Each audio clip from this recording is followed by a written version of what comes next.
What's up guys, I'm DeatHInfernoXxGaming and welcome back to my channel.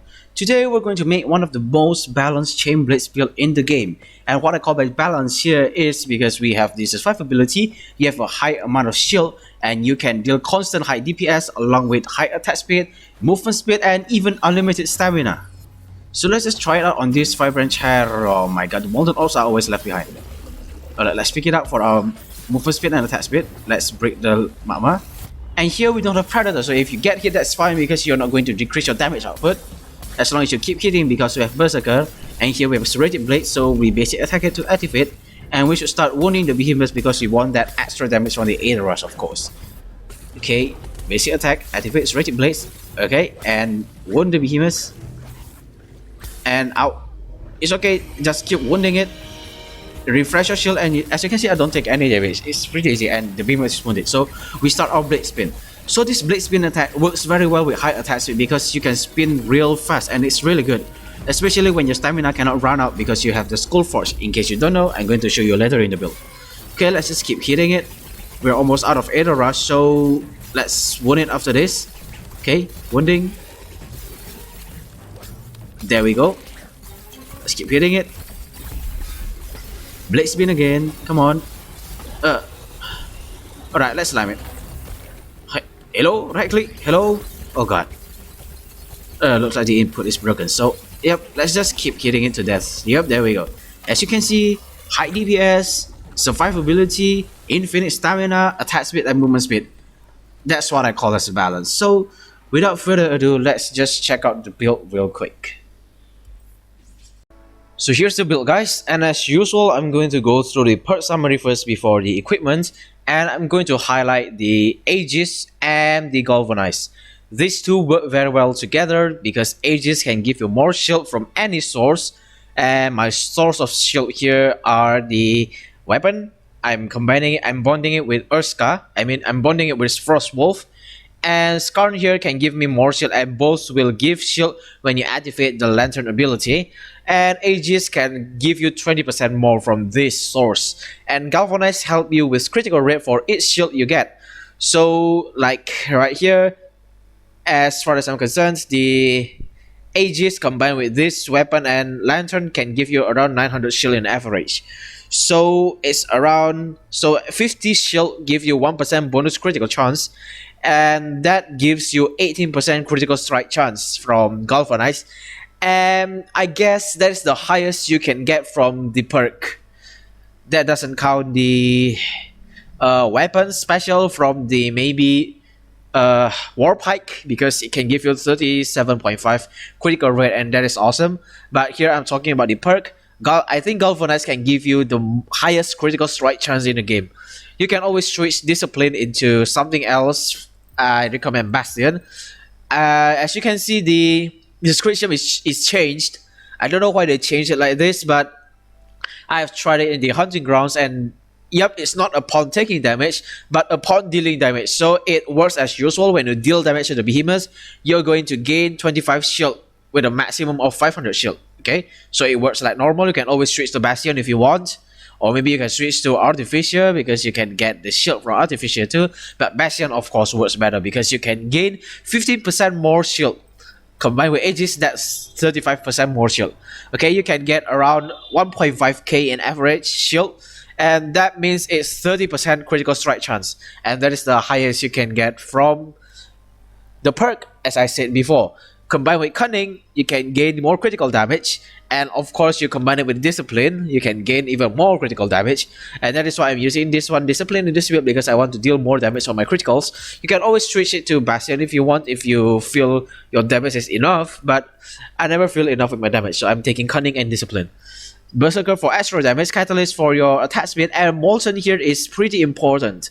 I know some of you might think like Catalyst gives you 27.5 attack speed, Molten give you 15%, and Aether Rush give you 50%. That's far past the max attack speed cap. But the Molten here can give you increased movement speed. Okay, and the Aether Rush can give you movement speed as well. And Catalyst really helps with the very first wounding because it really takes time to wound the behemoth if you have slow attack speed. As you can see on the first battle that I did with the behemoth, I use blade spin a lot, and to reposition you need a movement speed, and that's where molten and Dauntless really helps right here. So when you move faster, you can reposition faster, which means you can move your blade spin to another unbroken parts, and that will stumble the behemoth again and again, and that's really cool. So that's the perk summary. Let's go through the build. Here's the Skullforge with Aegis, Struts with Cunning, Hellion with Berserker, and the Time Wave with Berserker. I'm Mr. Scar's Defiance for the shield. Yep. This build will not work well without the Scar's Defiance, of course, but you're free to change it to anything else you want. Although it's not really recommended, and fit in the Catalyst cell. And here's the weapon, Urska with Galvanize and Aegis. I'm using Reaper's Dance. You can always switch it to Cruel Strike, because it works really well too. And Serrated Blades, because you want to wound the behemoth faster. Just focus on dealing the normal attacks, and then when the Serrated Blades is active, then you do the heavy attacks to wound the behemoth. You can get around 2k on the final hit, and that's really good. And Bonnet with Frostwolf. And that's the build, guys. Alrighty, so we are going to go to another behemoth. I don't think I want to fight that Terra Ember main, because I just don't like fighting this guy. So maybe we go to that Dras or Koshai. Since this is the Underworld Veil or whatever the name is, I think another Koshai will show up if I hunt a Koshai. So let's just hunt the Koshai, and we go to that Shadow Touch Drask. Yep, that should be a good route. Okay, so we're going to go to this one. As usual, we don't have the Blitz Tonic, so we are going to take the Catalyst. There we go, and let's go to that behemoth right now. The molten. Let's just leave it behind. Okay, let's start wounding the behemoth. Hello, I cannot pull myself to the behemoth. Okay, evade. No need to get hasty. No need out. I just said don't need to get hasty. Okay, let's keep hitting it. Activate the Serrated Blade so that you can deal more wounding damage. At last, it is wounded. So let's keep hitting it. Hello. The inputs from PC is kinda messed up.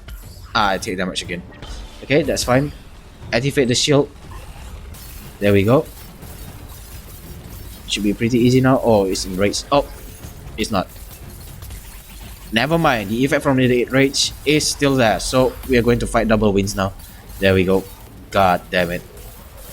Alright, let's try to break the wind first.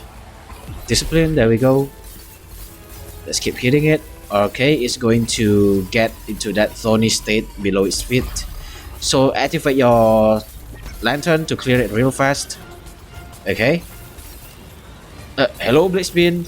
The input from mouse is really messed up. Okay, let's keep hitting it, and that's a new combo I devised. So at every end of the attack, you're going to do the spinning blades, and it looks kind of cool. Spin. There we go. Pretty easy, huh? Oh no, I cannot stagger this one. I cannot interrupt this one. Damn. All right, let's evade a bit. Pretty easy. Yep. Very easy indeed. So as you can see, very high survivability, although I did take damage because I don't have shield. If I have shield, I would have taken damage, so I think we are going to fight the Drusk. Yep. If I recall correctly, as I said before, another Koshai would show up. Let's see. Koshai? There we go. Another Koshai shows up. Okay, so we fight this one. Let's just hope that we don't take damage. Oh no, I'm out of shield. I take damage, no. Alright, so let's just, oh god. Alright, the behemoth is wounded, so there's our attack speed. Let's start spinning. Crispy damages. Kaboom, 7k. Luckily we got that one critical. And one thing I like about the high critical rate compared to guaranteed critical is you can deal more criticals on each hit, like the blade spin right here, while I've missed the discipline. While the guaranteed crit only ensures your crit, like for pulse, is every 5th hit. So that's really not balanced in my opinion, because you can time your attacks for the crits of course, but you can never get most of crits in your attacks. Okay, so it's down, it should be dead soon. Let's keep hitting it. Easy. As you can see, this build is really balanced. The behemoth is down, you can break parts, you can reposition easily, you can blade spin with infinite stamina, everything is just balanced. Okay, so as usual, when you play this build or any other build, although you have high shield, although you have invincibility at one point, you should always play it safe. And the key to this build here, the damage, is the blade spin. So make sure you know the combos right and use the blade spin whenever possible, because it's a frost weapon, so you can freeze the behemoths real fast. They get slowed down with your blade spin. The more hits you get in, the faster they will get slowed. And when you slow the behemoths fast, you're going to be able to deal more damage when they stumble and stagger. That's all for the video. I hope you guys enjoy it. Please don't forget to like and subscribe. It's free and you can always subscribe. Thank you for watching. I'll see you guys in the next video.